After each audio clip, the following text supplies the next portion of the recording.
नमस्कार। यतिखेर म विद्युतीय सञ्चार माध्यमहरूबाट अनिवार्य नेपाली व्याकरण विषयको कक्षा सञ्चालन गर्न लागिरहेको छु।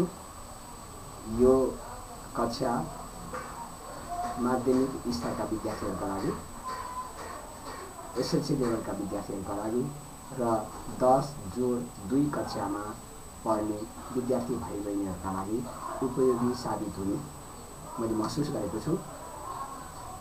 व्याकरण विषय आफैमा भाषाको मूल विषय हो र यस विषयको जसमा ज्ञान हुन सक्छ त्यसको नेपाली विषय राम्रो हुने विश्वास लिइन्छ। त्यस हुनाले भाषाको विषयको अध्ययन गर्नुपर्दाखेरिमा व्याकरण पक्षलाई गम्भीरतापूर्वक अध्ययन गर्नुपर्ने आवश्यकता हुन्छ र त्यसका लागि थुप्रै विषयहरू व्याकरणमा पर्ने गर्छन्। जस्तै पदवर्ग विषय भए, क्रियाका भाव र अर्थ अनुसार आद्यार्थक, इच्छार्थक, सङ्केतार्थक, प्रेरणार्थक आदि यस्ता वाक्य गठनहरू पर्ने गर्छन्। र त्यस्तै गरी शब्द, आगन्तुक शब्द, त्यस्तै गरी मूल शब्द र शब्द निर्माण प्रक्रिया अन्तर्गत पर्ने समास विधिहरू, प्रत्यय लागेर बनिने शब्दहरू, उपसर्ग लागेर बनिने शब्दहरू आदि इत्यादि शब्द निर्माण प्रक्रियाहरू पर्ने गर्छन्। र काल र पक्षको सन्दर्भ पनि त्यत्तिकै महत्त्वपूर्ण छ र वर्तमान काल 3 वर्गमा बाँडिएको छ। भूतकाल त्यस्तै गरी 5 वर्गमा विभाजित हुने गर्छ र त्यस्तै गरी भविष्यकाल 3 वर्गमा बाँडिन्छ। र वाच्य परिवर्तनको क्रममा कर्तृवाच्यबाटै कर्मवाच्य र भाववाच्य विस्तारित हुने गर्छ। यी सबै कुराहरूको ज्ञान व्याकरण नमस्कार सिकाउने गर्छ। यतिखेर म विद्युतीय सञ्चार माध्यमबाट अनिवार्य नेपाली विषयको व्याकरण पढाउन लाग्दैछु। प्रथमतः सम्पूर्ण दर्शक विद्यार्थी भाइ बहिनीहरूलाई हार्दिक स्वागत गर्दछु। यो कक्षा 8, 9, 10 र 10+10+2 का विद्यार्थीहरूको लागि उपयोगी कक्षा साबित हुनेछ। अब तिमीहरूलाई थाहै छ नेपाली विषयको लगभग कुल 35 पूर्णाङ्कको प्रश्न परीक्षामा सोधिने गरिन्छ र त्यसका केही पाठहरू म यहाँ क्रमशः उल्लेख गर्न लागिरहेको छु। तिमीहरूले ध्यान दिएर सुन्नु। पदवर्ग, त्यसपछिको क्रममा काल र पक्ष, वाच्य परिवर्तन र त्यस्तै गरी क्रियाको भाव र अर्थ, वाक्यका प्रकारहरू, त्यस्तै गरी शब्द भण्डार सम्बन्धी विशेष शब्दहरू जसमा पर्यायवाची शब्द, विपरीतार्थक शब्द, अनेकार्थक शब्द, श्रुति सम्भिन्नार्थक शब्द आदि शब्दहरू पर्ने गर्छन्। र त्यस्तै गरी क्रियाको भाव र अर्थ अन्तर्गत सामान्यार्थ, इच्छार्थक वाक्य, आज्ञार्थक वाक्य, प्रेरणार्थक वाक्य आदि विषयहरू पर्ने गर्छन्। वाक्यको प्रकारहरूको क्रममा म यहाँ तिमीहरूलाई जानकारी दिउँ। वाक्यका प्रकारहरू मूल रूपमा 3 रूपमा रहेका छन्: सरल वाक्य, मिश्र वाक्य र संयुक्त वाक्य। र त्यस्तै गरी उखान र टुक्काको पनि मौलिक रूपमा प्रयोग गर्नुपर्ने व्याकरणको पाठ्यक्रममा समावेश गरिएको छ। प्रथमतः पदवर्ग भन्नाले शब्दवर्ग भन्ने बुझिन्छ र पदवर्गलाई हामी 2 भागमा बाँड्न सक्नेछौँ, जस अन्तर्गत विकारी शब्दहरू र अविकारी शब्दहरू। र विकारी शब्द भन्नाले रूप फेरिने शब्दहरू, जस अन्तर्गत नाम, सर्वनाम, विशेषण र क्रियापदहरू रहने गर्छन् भने अविकारी शब्द अन्तर्गत नामयोगी, क्रियायोगी, संयोजक, विस्मयादिबोधक र अन्तमा निपात शब्दहरू पर्ने गर्दछन्। र यसलाई व्याकरणको अन्य भाषामा भन्नुपर्दा यसलाई अव्यय शब्द भनेर पनि भन्ने गरिन्छ। र नाम, सर्वनाम, क्रियापद, विशेषण एउटा पक्षमा र अव्यय अन्तर्गत रहेका 5वटा भागहरू अर्को पक्षमा पर्ने गर्छन्। र कतिपय अवस्थामा पदवर्गमा जुन वाक्य दिएको हुन्छ त्यो वाक्य को अर्थ अनुरूप त्यो वाक्यभित्र रहेका शब्दहरू कतातिर परेका छन्, ती शब्दहरू दायाँतिर के छन्, बायाँतिर के छन्, बीचमा कुन शब्द रहेका छन्, त्यस्ता कुराहरूलाई मूल रूपमा विशेष ध्यान दिनुपर्ने हुन्छ। अन्यथा पदवर्ग मिल्न जानै छैन, पदवर्गको अभ्यास हाम्रो त्रुटिपूर्ण रहन जानेछ। जस्तो म यहाँ भनौँ, कतिपय शब्दहरू त्यही वाक्यमा नामयोगी बन्छन् भने कतिपय शब्दहरू त्यही वाक्यमा क्रियायोगी शब्द भएर रहेका हुन्छन्। र अघिल्लो विकारी शब्दमा नाम, सर्वनाम, विशेषण, क्रियापद यी शब्दहरू विकारी शब्द अन्तर्गत पर्छन्। जस्तो म यहाँ भनौँ, राम गाडीमा बस्छ र राम नाम भइहाल्यो, गाडी पनि नाम भयो, र त्यस्तै गरी बस्छ क्रियापद भयो। र त्यस्तै गरी यसमा अव्यय शब्द परेको छैन र म अब अव्यय शब्द प्रयोग गरेर वाक्य भन्न लाग्दैछु, तिमीहरूले ध्यान दिएर सुन्नु। हरि सीतासँग नजिक छ। हरि नाम भयो, सीता पनि नामै भयो, सँग, यो सँग के भयो त भन्दाखेरिमा नामयोगी भयो। किन नामयोगी भयो त? सीता भन्ने शब्दसँग नामसँग यो जोडिएको छ र अन्तमा रहेको अन्तमा जसबाट वाक्य पुरा हुन्छ त्यसलाई हामी क्रियापद भनेर बुझेकै छौँ। र त्यस्तै गरी क्रियायोगी, कतिपय अवस्थामा पदवर्गमा विशेषण र क्रियायोगी ले विद्यार्थी भाइ बहिनीहरूलाई झुक्क्याउने गरिरहेको मैले एक शिक्षक भएको नाताले महसुस गरेको छु। जस्तो म यहाँ शब्दलाई वाक्यमा प्रयोग गर्न लाग्दैछु। जस्तो भन्नुपर्दा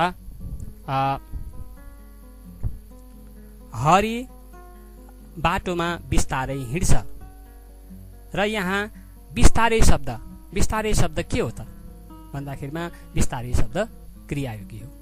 किन क्रियायोगी हो त भन्दाखेरिमा यसले हिँड्छ भन्ने क्रियापदको बिस्तारै भन्ने शब्दले विशेषता बुझाएको छ। र म भनौँ क्रियायोगी भन्नाले क्रियाको विशेषता अथवा महत्त्व बुझाउने शब्दहरू नै क्रियायोगी हुन्, जस अन्तर्गत अब विविध किसिमका क्रियायोगीहरू हुने गर्छन् र त्यसै क्रममा अनुकरणात्मक शब्दहरू ती जम्मै क्रियायोगी अन्तर्गत पर्ने गर्छन्। र त्यस्तै गरी अव्ययको क्रममा नामयोगी, नामसँग जोडियो कुनै शब्द भनेदेखि त्यो नामयोगी हुनेछ, र क्रियाको अगाडि आएर क्रियाको विशेषता बुझायो भनेदेखि त्यो क्रियायोगी हुनेछ।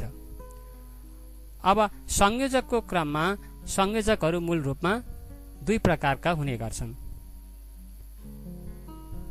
जस्तो संयोजकको क्रममा एउटा सापेक्ष संयोजक, अर्को निरपेक्ष संयोजक। सापेक्ष संयोजक जब तब, जसरी तसरी, जहिले तहिले आदि जस्ता शब्दहरू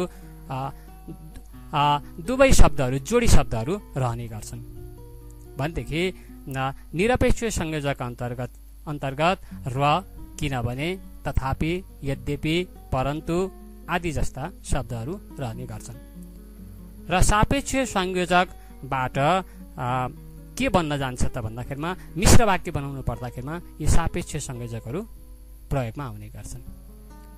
र त्यस्तै गरी निरपेक्ष संयोजकबाट वाक्यका प्रकार अन्तर्गत संयुक्त वाक्य बन्न जान्छ।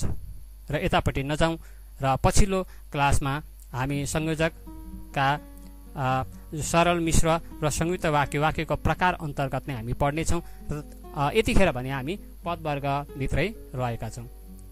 र त्यस्तै गरी विस्मयादिबोधक चिन्ह, विस्मयादिबोधक शब्द हर्ष, शोक, विस्मात, अद्भुत, आश्चर्य आदि जस्ता व्यक्त गरिने भावाती शब्दहरू नै विस्मयादिक बोधक शब्दहरू हुन् र त्यसको पछाडि तिमीहरू अल्मलिनु पर्दैन। त्यसको पछाडि विस्मयादिक बोधक के भइदिन्छ त चिन्ह आइदिन्छ।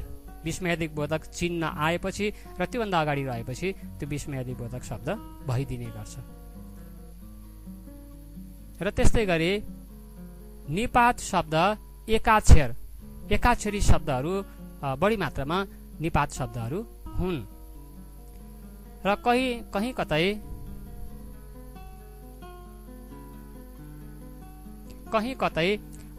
निपात शब्दहरू दुई वा दुईभन्दा बढी अक्षर बनेर पनि आउने गर्छन्। जस्तो क्यारे ब्यारे भनिने आदि जस्ता शब्दहरू निपात शब्दहरू हुन्। र निपातको म संक्षिप्त परिभाषा दिदिउँ कि निपात शब्दले भाषालाई मिठास गराउने काम गर्छ र वाक्यमा यसको मौलिक अर्थ हुँदैन।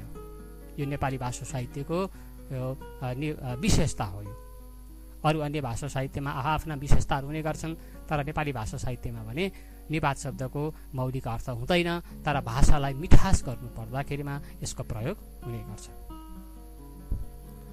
अबको दोस्रो पाठको क्रम छ महत्त्वपूर्ण पाठ काल र पक्ष। र काल र पक्षमा मूल रूपमा कालहरू 3 प्रकारका हुने गर्छन्। यो तिमीहरूलाई थाहा भएकै कुरा हो। वर्तमान काल, भूतकाल, भविष्यकाल। र वर्तमान कालमा सामान्य, अपूर्ण, पूर्ण। भूतकालमा सामान्य, अपूर्ण, पूर्ण र 2 छुट्टै पक्षहरू रहेका हुन्छन्, जसलाई अज्ञात काल र अर्कोमा अव्यस्त काल भनेर भन्ने गरिन्छ। र त्यस्तै गरी भविष्यत कालका पनि 3वटा नै रूपहरू हुने गर्छन्, सामान्य, अपूर्ण, पूर्ण। र यो कालपक्ष व्याकरण विषयका लागि साह्रै महत्त्वपूर्ण विषय हो। र यो विषयको ज्ञान हुँदाखेरिमा व्याकरण कुनै पनि विद्यार्थीको निश्चित रूपले राम्रो हुने गर्छ। र त्यसो भएको हुनाले यो अरू पाठहरूभन्दा भिन्न अस्तित्व राख्ने र साह्रै महत्त्वपूर्ण पाठ हो। जस्तो म बताउँ, वर्तमान काल, भूतकाल, भविष्यत काल र सामान्य 3वटा कालमा म रूप चलाउन लागिरहेको छु। एउटै वाक्यलाई त्यो ध्यान दिएर तिमीहरूले सुन। जस्तो हरि बिस्तारै हिँड्छ, सामान्य वर्तमान भयो, हिँड्छ सामान्य वर्तमान। हरि बिस्तारै हिँड्यो, भूतकाल, सामान्य भूतकाल। हरि बिस्तारै हिँड्नेछ, सामान्य भविष्यतकाल। हिँड्छ, हिँड्यो र हिँड्नेछ, सामान्य वर्तमान, सामान्य भूत र सामान्य भविष्यतकाल। र त्यस्तै गरी वर्तमान कालको अपूर्णतिर लागौँ। अपूर्णमा हरि बिस्तारै हिँड्दैछ, हिँड्दैछ, हिँड्दै अपूर्ण पक्ष भयो, छ चाहिँ नि काल भयो, अपूर्ण वर्तमान काल। र यसैको अपूर्ण भूतकालमा हरि बिस्तारै हिँड्दै थियो, छ थियो। र त्यस्तै गरी अपूर्ण भविष्यत कालमा हरि बिस्तारै हिँड्दै हुनेछ। र यसरी 3वटाको संयुक्त चाहिँ नि म संरचना बताउँ विद्यार्थी भाइ बहिनीहरूलाई। वर्तमान काल, भूतकाल, भविष्यत काल, अपूर्ण वर्तमान, अपूर्ण भूत र अपूर्ण भविष्यत कालमा अब के हुने भयो त भन्दाखेरिमा बिस्तारै हिँड्छ, बिस्तारै बिस्तारै हिँड्दैछ, बिस्तारै हिँड्दै थियो र बिस्तारै हिँड्दै हुनेछ। र यसरी अपूर्ण कालका 3वटा पक्षहरू यसरी रहन जानेछन्। र त्यस्तै गरी पूर्णतातिर जाँदाखेरिमा एको एका मूल क्रियामा एको एका लागेर पूर्ण पक्ष बन्न जान्छ। जस्तै अघिकै वाक्यलाई ध्यान दिएर सुनौँ। हरि बिस्तारै हिँडेको हुने, हरि बिस्तारै हिँडेको छ, हिँडेको पूर्ण भयो, छ वर्तमान काल, पूर्ण वर्तमान। बिस्तारै, हरि बिस्तारै हिँडेको छ, हरि बिस्तारै हिँडेको थियो र अन्तमा हरि बिस्तारै हिँडेको हुनेछ। हिँडेको छ, हिँडेको थियो र हिँडेको हुनेछ। 3वटाको पक्ष के हो त पूर्ण हो, तर वर्तमान काल, पूर्ण वर्तमान, पूर्ण भूत र पूर्ण भविष्यत कालबाट यसरी यो संरचना बन्न गएको छ। र यसरी वर्तमान कालमा 3वटा सामान्य वर्तमान, सामान्य वर्तमान, अपूर्ण वर्तमान र पूर्ण वर्तमान, यी 3वटा रूप भएपछि पुग्छ। तर भूतकालमा आएपछि भने अज्ञात भूत र अव्यस्त भूत गरेर दुईवटा थपिनेछन् र जसमा थपिएपछि यसका पक्षहरू कतिवटा हुने भए त 5वटा पक्षहरू हुने भए। हरि बिस्तारै हिँड्छकै अब अज्ञाततिर जाँदाखेरिमा पहिला काम भएको तर अहिले आएर थाहा भएको सन्दर्भ यसमा राख्नुपर्ने हुन्छ। जस्तो हरि बिस्तारै हिँड्छको अब के हुने भयो त हिँडेछ, हरि बिस्तारै हिँडेछ, हिँडेछ, बसेछ, सुतेछ, उठेछ, खाएछ आदि इत्यादि भएपछि त्यो के हुन्छ त अज्ञात भूतकाल हुन्छ। र त्यस्तै गरी अब अव्यस्त भूतकालमा थको प्रयोग क्रियापदको पछाडि रहेको क्रियापदको पछाडिपट्टि थको प्रयोग हुन्छ। जस्तै हरि बिस्तारै हिँडेछ को अब अव्यस्त भूतकालमा जाँदाखेरिमा हरि बिस्तारै हिँड्थ्यो, हिँड्थ्यो क्रियापद अब अव्यस्त भूतकाल भयो। र त्यस्तै गरी अरू अन्य क्रियापदहरूमा हिँड्थ्यो, बस्थ्यो, सुत्थ्यो, खान्थ्यो आदि थ पछाडिपट्टि लाग्ने क्रियापद भएपछि त्यो भूतकालको अव्यस्त भूतकाल बन्छ। र यसरी भूतकालका वर्तमान कालमा 3वटा पक्ष, भूतकालमा 5वटा पक्ष र भविष्यकालमा पनि 3वटा पक्षहरू रहने गर्छन्। र यसको संयुक्त कतिवटा संख्या हुन गए त 3, 3, 6, 6, 5, 11वटा काल पक्षहरूमा यो चाहिँ नि बाडिन्छ, जुन मैले तिमीहरूलाई बताइदिइहालेँ। र त्यस्तै गरी अबको क्रममा छ साह्रै महत्त्वपूर्ण व्याकरणको पाठ शीर्षक रहेको वाच्य परिवर्तन। वाच्य भन्नाले वाक्यको संरचनामा यो रहन जान्छ। यसलाई वाक्य त भन्नु भएन, वाच्य। र वाच्य परिवर्तनमा एउटा महत्त्वपूर्ण वाच्य कर्तृवाच्य रहन्छ जसमा कर्ता मुख्य हुन्छ र कर्तृवाच्य नै 2 भागमा बाँडिन्छ। एउटा कर्मवाच्यमा जान्छ त्यो कर्तृवाच्य, भनेदेखि अर्को भाववाच्यमा जान्छ। कर्तृवाच्यमा मैले अघि नै भने कर्ता मुख्य हुन्छ। जस्तो श्याम पुस्तक पढ्छ, यो चाहिँ नि के वाक्य भयो त कर्तृवाच्य भयो। कर्तृवाच्य किन भयो त भन्दाखेरिमा यहाँ श्याम प्रमुख छ, श्यामलाई प्रमुखताका साथ यहाँ दिएको छ र यसै श्याम नै कर्ता हो, कर्ता प्रधान भयो, कर्ता मुख्य भयो। श्याम पुस्तक पढ्छ, अब यसलाई वाच्य परिवर्तन कर्मवाच्यमा वाक्य परिवर्तन गर्दाखेरिमा चाहिँ नि श्यामद्वारा पुस्तक पढिन्छ, पढ्छको पढिन्छ र श्यामको पछाडिपट्टि द्वारा अथवा बाट हामीले लगाउन सक्छौं। विशेष गरेर बाटो भन्दा पनि द्वारा बढी मात्रामा प्रयोग हुने गरेको छ। श्यामद्वारा बिस्तारै पढिन्छ, पढ्छ सामान्य वर्तमान छ, सामान्य वर्तमानको सामान्य वर्तमानकै क्रियापदमा के गर्नुपर्छ त वाच्य परिवर्तन गर्नु पर्दाखेरिमा रूप चलाउनु पर्छ, पढ्छ पढिन्छ। र त्यस्तै गरी कर्तृवाच्य मैले अघि नै भने भाववाच्यमा पनि हुन्छ परिवर्तन हुन्छ र भाववाच्यमा परिवर्तन हुँदाखेरिमा चाहिँ कर्तालाई लोप गर्नुपर्छ, कर्तालाई हटाउनु पर्छ। जस्तै बिस्तारै पढिन्छ, श्यामद्वारा नराख्ने, किन नराख्ने त भन्दाखेरिमा भाववाच्यको विशेषता भन्नु नै कर्तालाई हटाउनु हो र क्रियापदलाई जुन रूपबाट चाहिँ कर्मवाच्यमा रूप परिवर्तन गरिएको थियो त्यही अनुरूप परिवर्तन गर्नुपर्छ। बिस्तारै पढिन्छ यो भाववाच्यमा गयो। र भाववाच्यमा कुन चाहिँ कर्तृवाच्यहरू भाववाच्यमा जान्छन्, कुन वाच्यहरू कर्मवाच्यमा जान्छन् भन्ने कुरा बुझ्नु अति आवश्यक छ। यसका लागि तिमीहरूले वाच्यहरू जस्तो क्रियापदहरू एउटा सकर्मक क्रियापद, काम बुझाउने क्रियापद आयो भनेदेखि कर्तृवाच्य, काम बुझाउने क्रियापद रहेको कर्तृवाच्य छ भने त्यो कर्मवाच्यमा जान्छ र काम नबुझाउने क्रियापद आएको छ भनेदेखि त्यही कर्तृवाच्य अब केमा जाने भयो त भाववाच्यमा जाने भयो। भाववाच्यमा जाँदाखेरिमा कर्ता राख्न पाइँदैन, कर्ता पनि नराख्ने, द्वारा पनि नराख्ने। संक्षिप्त रूपमा वाच्य परिवर्तनको क्रम यही हो।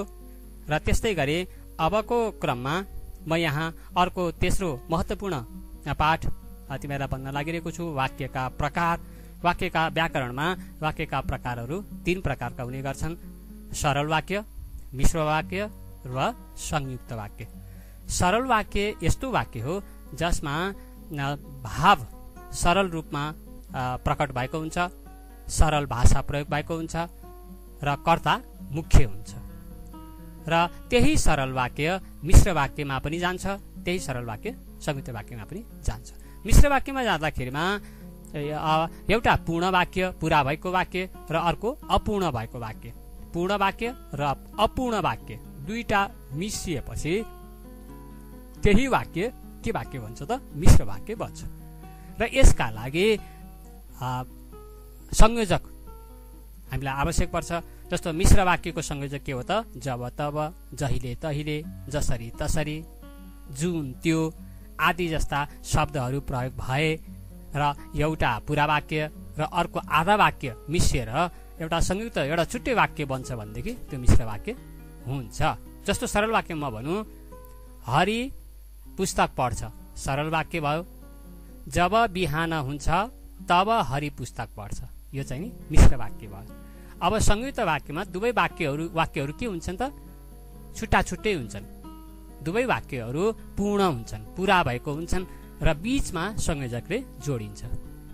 जस्तो बिहान हुन्छ र हरि पुस्तक पढ्छ, बिहान हुन्छ पनि पूर्ण वाक्य भयो, हरि पुस्तक पढ्छ पनि पूर्ण वाक्य भयो र बीचमा केले जोडियो त?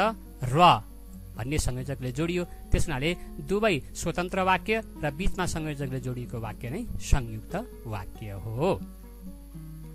ल अब त्यसपछिको क्रममा म यहाँ शब्द निर्माण प्रक्रियातिर जान लागिरहेको छु र नेपाली शब्दकोशमा शब्द निर्माण दुई रूपमा हुने गर्छन्, एउटा मूल शब्द, अर्को व्युत्पन्न शब्द। मूल शब्द भनेका सग्ला शब्दहरू हुन्। नेपाली भाषा साहित्यमा ती शब्दहरू आफै निर्माण भएका हुन्। नेपाली माटोमा, नेपाली परिवेशबाट आफै निर्माण भएका शब्दहरू मूल शब्द हुन्। र त्यस्तै गरी व्युत्पन्न शब्द भन्नाले बनाइएका शब्दहरू, कृत्रिम तवरले बनाइएका शब्दहरू। र यसरी कृत्रिम तवरले बनाइएका शब्दहरू कसरी कुन रूपमा बन्छन् त? कुन कुन प्रक्रियाबाट बन्छन्? जुन कुरा हामीले अघिल्ला चाहिँ साना साना क्लासहरूमा पनि हामीले पढिसकेका थियौँ र म सम्झना दिलाउँ विद्यार्थी भाइ बहिनीहरूलाई। जस्तो उपसर्ग लागेर शब्द निर्माण हुन्छ, प्रत्यय लागेर शब्द निर्माण हुन्छ, समास भएर शब्द निर्माण हुन्छ र त्यस्तै गरी द्वितीय प्रक्रिया, दोहोरिने प्रक्रियाबाट पनि शब्द निर्माण हुन्छ। र यो परीक्षाका लागि महत्त्वपूर्ण पाठ हो। जस्तो उपसर्ग लागेर शब्दको अगाडि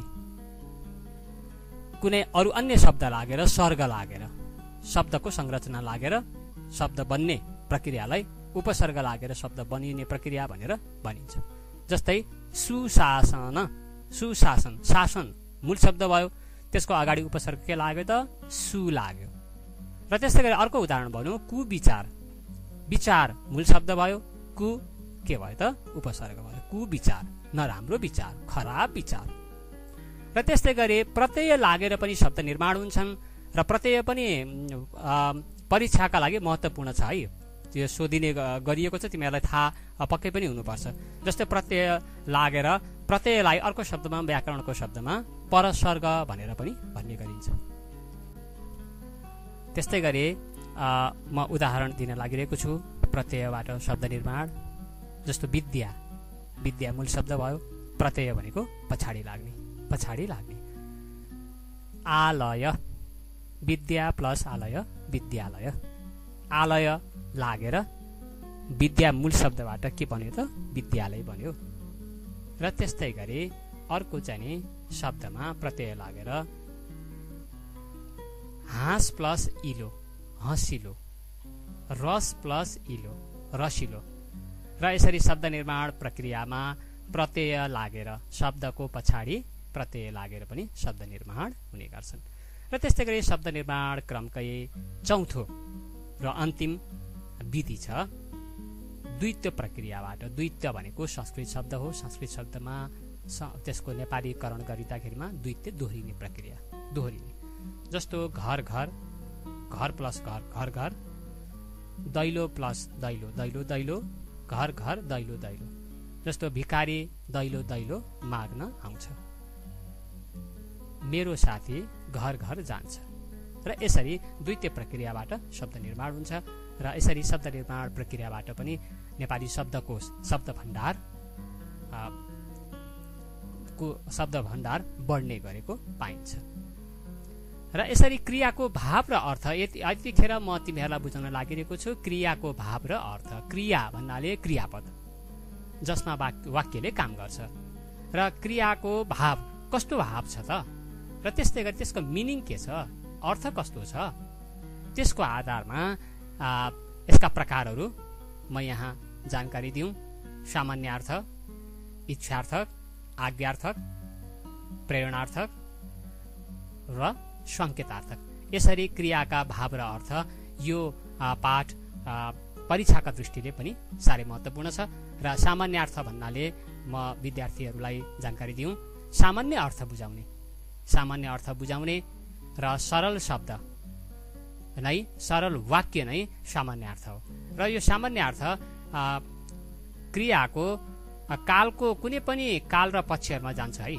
जस्तो हरि भात खान्छ, हरि भात खायो, हरि भात खानेछ, हरि भात खाँदैछ, हरि भात खाएको हुनेछ आदि इत्यादि जुनसुकै काल पक्षहरूमा पनि यो सामान्य अर्थ जान्छ। सामान्य अर्थ चाहिँ सामान्य अर्थको वाक्य जान्छ।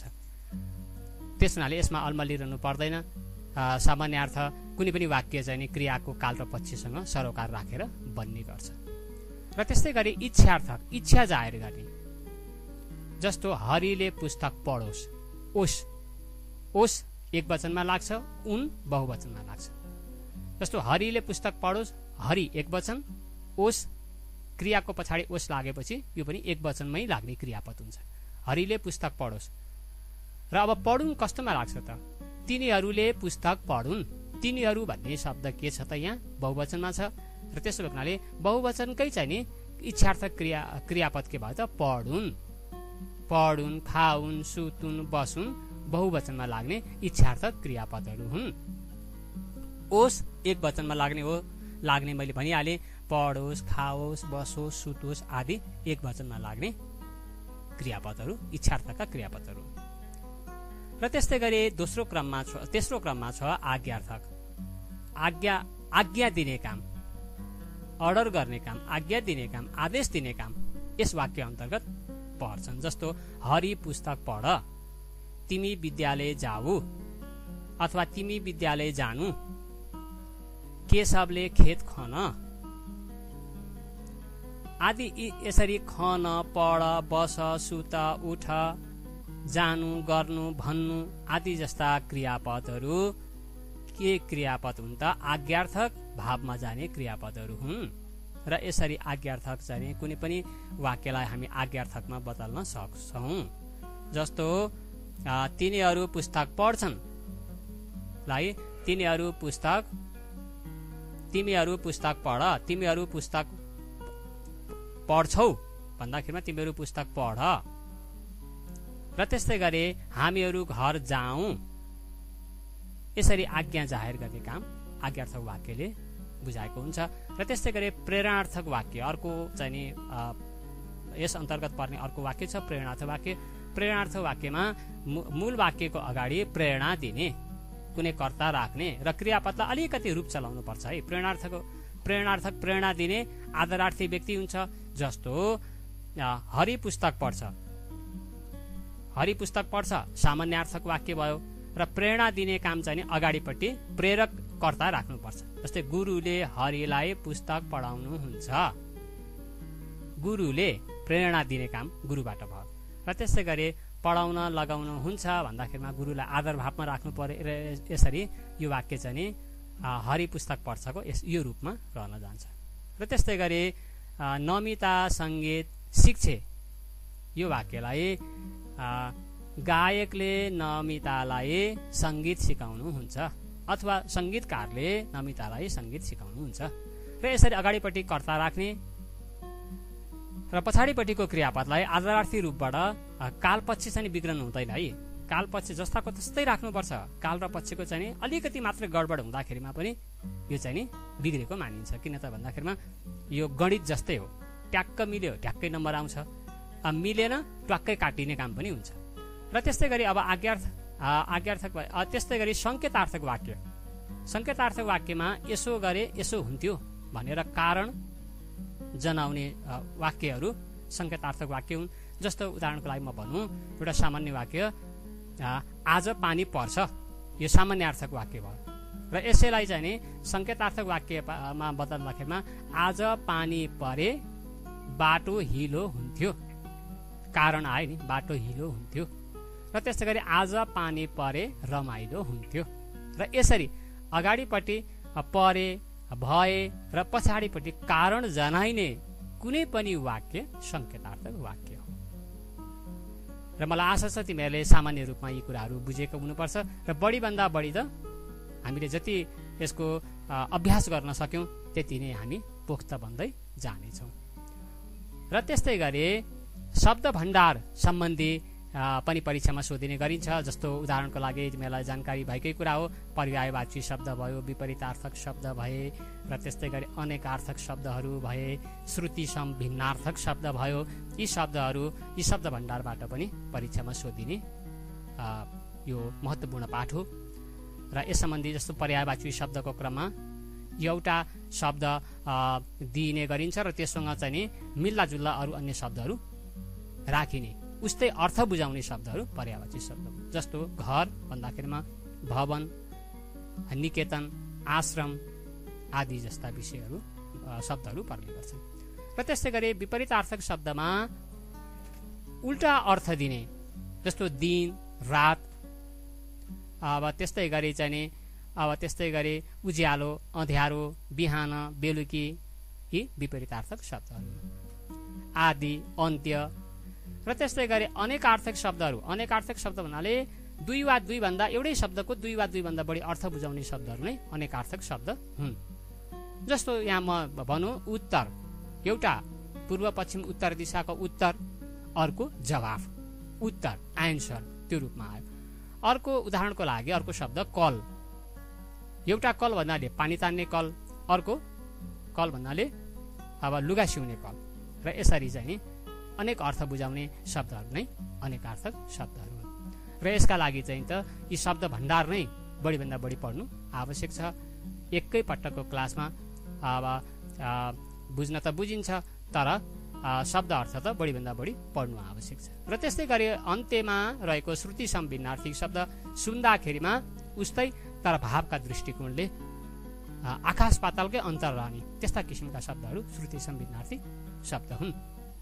यो संस्कृत शब्दबाट शीर्षक नामाकरण गरियो। श्रुति भन्नाले सुन्दाखेरिमा, सम भन्नाले समान, तर अर्थका हिसाबले भिन्न। र यसरी यसको चाहिँ नि संयुक्त यसको शीर्षक के रहन गयो त श्रुति सम भिन्नार्थी शब्द। जस्तो चाहिँ नि 20-20, अब दीर्घ 20 लेखियो, पेट चिरेको दीर्घ 20 लेखियो भनेदेखि चाहिँ नि त्यो चाहिँ नि अङ्क 20 मा पर्छ, 2-0-20। र अर्को रसो 20 लेखियो भनेदेखि त्यो चाहिँ के हुन्छ त भन्दाखेरिमा त्यो चाहिँ नि अब मृत्यु गराउने अथवा मान्छे मार्ने अथवा पोइजन भन्ने कुरा बुझाइन्छ।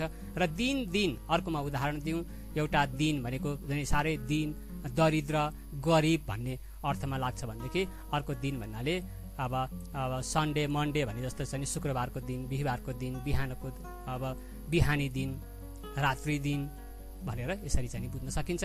र यसरी शब्द भण्डारबाट पनि नेपाली व्याकरणमा परेको यो महत्त्वपूर्ण पाठ हो। र त्यस्तै गरी अरू अन्य विषयहरू जस्तो पदसङ्गतिमा एउटा मानव हुन्छ, अर्को मानवेत्तर हुन्छ। जस्तै मानवमा चाहिँ नि स्त्रीलिङ्ग पुलिङ्गको आधारमा क्रियापद राखिन्छ। जस्तो राम आयो, सीता आइन् वा सीता आई। तर मानवेतर भन्नाले के त भन्दा अरू अन्य जीवहरू, अरू अन्य जातिहरूलाई चाहिँ नि बुझाउनु पर्दाखेरिमा क्रियापदमा स्त्रीलिङ्ग पुलिङ्ग हुँदैन, दुवैलाई पुलिङ्ग अन्तर्गत नै राखिने व्याकरणको नियम छ। जस्तो राँगो आयो, भैँसी आयो। र कतिपय विद्यार्थीहरूले के गर्छन् त भन्दाखेरिमा राँगो आयो भैँसी आइन् गरेर गरिदिएको हुन्छ। त्यो चाहिँ नि व्याकरणगत हिसाबले यसलाई त्रुटिपूर्ण मानिन्छ, यसलाई बेठिक मानिन्छ। लौ त विद्यार्थी भाइ बहिनीहरू, मैले नेपाली व्याकरणको संक्षिप्त परीक्षात्मक कक्षा लिएँ र अब यो जति अब प्रयोगात्मक रूपले गर्न सकियो त्यति नै राम्रो हुँदै जाने कुरामा तिमीहरूमा पनि दुई मत छैन होला। त्यसो भएको हुनाले जति प्रयोग गर्न सक्यो, जति प्र्याक्टिस गर्न सकियो, त्यति चाहिँ नि भाषाको व्याकरण राम्रो हुने कुरामा तिमीहरू पनि ढुक्क छौ र त्यसका लागि प्र्याक्टिस गर्दै जानुपर्नेछ, प्रयोग गर्दै जानुपर्नेछ। र यति भन्दै थप जानकारीका लागि थप कक्षा लिनु पर्दाखेरिमा म यसै विद्युतीय उपकरण मार्फत म आफ्नो ठेगाना तिमीहरूलाई यही स्क्रिनको तलतिर देखाउनेछु। क्लासमा बसिदिएकोमा तिमीहरूलाई धेरै धेरै शुभकामना, शुभेच्छा र धन्यवाद व्यक्त गर्दै म आफ्नो आजको कक्षा यही समापन गर्दछु। धन्यवाद।